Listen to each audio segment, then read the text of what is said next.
Let's go to Dave Reed. Well, as you look down on Lucas Oil Raceway, you can only imagine there are just a few people hanging out at the biggest drag race on the planet. A few of my close friends are right behind me and Ron Capps right now. And well, Ron, the first question I want to ask you, you know how to find your way to victory lane here. You won the Big Bud Shootout, Funny Cars Old All-Star Race 3 times, but you've not been able to do that on Monday, and that's what this sport is all about, championships and Mac Tools U.S. Nationals wins.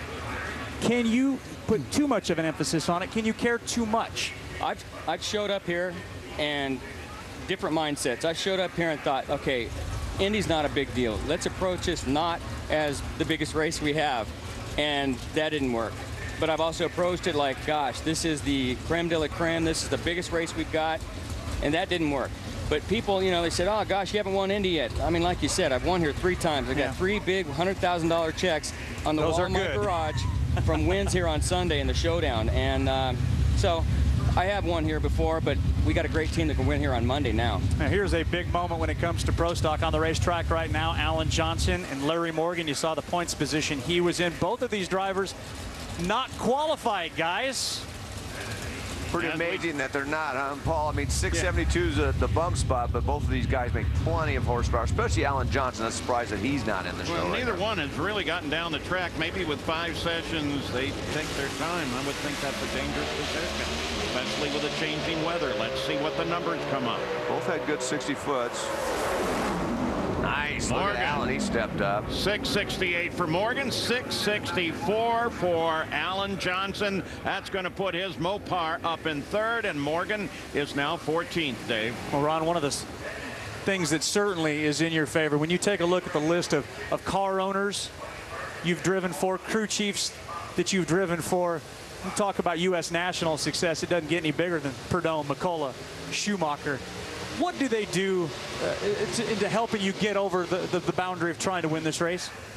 I love the old school attitude. I love being around guys like that. And it's not just them. It's Roland Leong and Dale Armstrong and John Madlin. And I mean, all these guys that I've been around. Dick LaHaye when he was on the Miller Lite Dragster.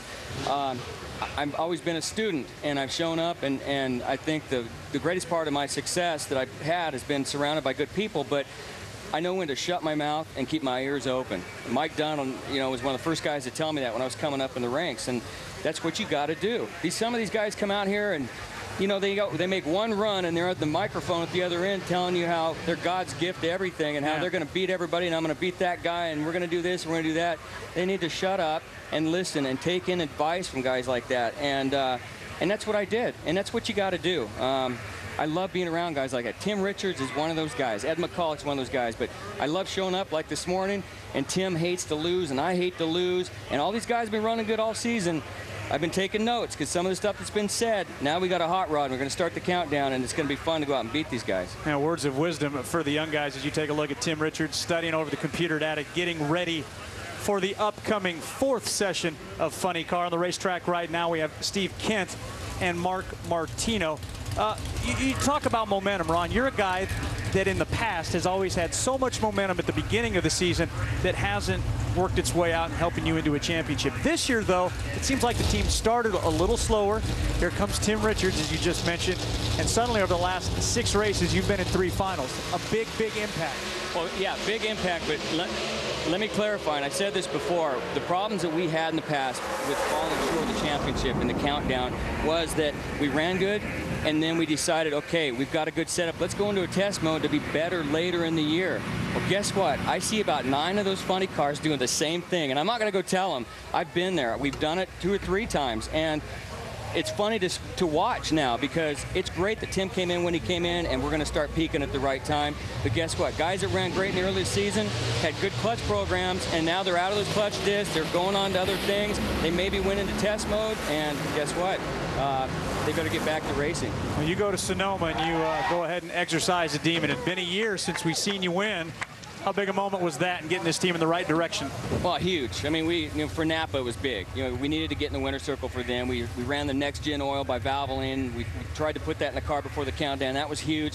But to get the win, I mean, at home, all the stuff you talk about, that's where you want to win. Well, Ron Capps, it's time to introduce stat guy Lewis Bloom. You know, he's a number cruncher, and that's what the guy does. Sometimes good, sometimes bad, right, Lewis? Oh, man. Yeah, Ron, don't hit me about this one. So which Capps brother has the most round wins in Indy the last 4 years? The answer is Brother John. Whoa! No money to say that. Whoa! That's on Monday, right? That's on Monday. Remember, 3 $100,000 Well, he checks. just has to come over to my trophy room at the house. We'll see who has more trophies. How do you think you're going to feel tomorrow based I'm a on nervous those numbers? wreck watching John, by the way. He's got a great car, but oh my God, I don't know how my family watches me. I'm a nervous wreck watching him. And he's doing good, but I feel like a dad watching him. But what was the question? Tomorrow morning, I'm sure those butterflies will be where they always are for you. They're always big. Joe Montana told me one time that when he won the Super Bowl, he almost didn't sleep all night long and had butterflies. And when you hear a guy like that that's won as many games as he has say that, it makes you feel better about having bald eagles, not butterflies flying around in your stomach.